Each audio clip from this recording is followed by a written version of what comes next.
तुमची ही नैतिक जबाबदारी आहे तुमच्या बायकोला सिक्युरिटी देण्याची, अगदी आई वडिलांपासून सुद्धा. माझे आई बाबा तुझे आहेत असं बोलून होत नाही, कुठच्या मुलीला असं वाटत नाही.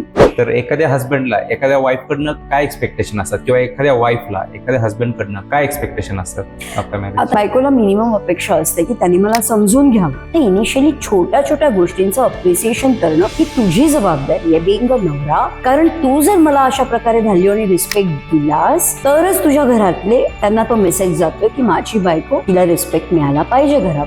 नवराच आई वडिलांच्या इन्फ्लुएन्स खाली ममाज बॉय म्हणून असेल तर तो काय इनिशिएटिव्ह घेणार, तो काय करेल दाखवणार. आता मुलांचं म्हणाल, त्यांची अशी अपेक्षा असते की थोडासा घरामध्ये शांतता आणणारी ऍडजस्टमेंट तू लवकरात लवकर कर, म्हणजे घरामध्ये शांतता आहे. माझे आई वडील फार काही कटकट आहेत असं नाही, पण ते जे सांगतात ते जरा फॉलो तर कर ना, बाकी मी तुझाच आहे. So they just want her to adapt to new things. आणि बाकी तू बेडरूम मध्ये मला कंप्लेंट वगैरे काही असं काही फार नको करू, अशी त्यांची अपेक्षा असते. होत नाही तसं, पण ती अपेक्षा असते.